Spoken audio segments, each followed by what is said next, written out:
starts now. Thanks for staying with us at 7:30. We start this half hour with a startling picture of homelessness right here in Mecklenburg County. This month, the Department of Housing and Urban Development released its data from the point-in-time count. Now, it was conducted back in January across the county. It gives us a clearer snapshot of actually who's sleeping outside on one single night. It also drives funding for our community to combat homelessness and to help us end it. Let's take a look at this year's numbers in Mecklenburg County. According to the survey, 444 people were living unsheltered the night of the point-in-time count. That means they're sleeping on streets, inside their cars, in parks, and in encampments.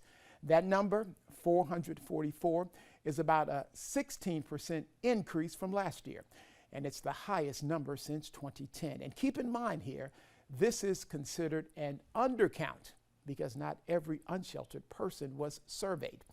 Now, when it comes to sheltered homelessness, people living in emergency shelters and transitional housing, that number was more than 1,600 people. 308 of them are children under 18.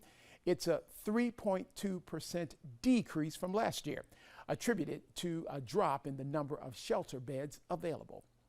Now, the report on this year's point-in-time count identifies some factors contributing to this increase in homelessness in Mecklenburg County. Those include shortages of affordable housing, insufficient housing vouchers, rising rent and stagnant wages, increasing evictions and displacement, and underfunding of supportive services. There are multiple organizations working right now to fill those gaps.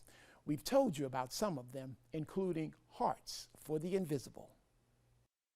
These are people. They have friends, they have loved ones.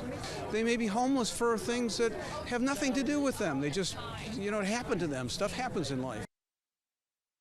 So my team, alongside of the other street outreach teams that go out and work with folks who literally sleep in places not meant for human habitation, and begin case management and engagement services with those folks with the goal of trying to find a housing program for them.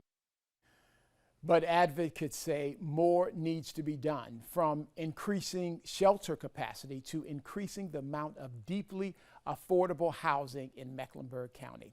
Just last week, the county passed its budget, which includes some resources to combat homelessness. It includes $464,000 for housing placement and navigation, $14.3 million for more than 20 nonprofits working to address homelessness, and $2.6 million for crisis assistance ministry. But keep in mind, many of these organizations are used to receiving more money from the county, and those funds were cut as the county tried to navigate a $29 million budget gap. But organizations we spoke to say with these increased numbers, the need for funding is even greater. People would not know that need is the highest it's ever been in our 50-year history right now. If the nonprofits that are serving the most vulnerable see a reduction, it will end up impacting the county. After all, there will be more services that they have to provide for homelessness. Now, in a statement, Mecklenburg Board of County Commissioners Chair Mark Jarrell writes part, quote, "The resources in the new fiscal year budget shows our commitment to help as many of our unhoused residents as possible," end quote.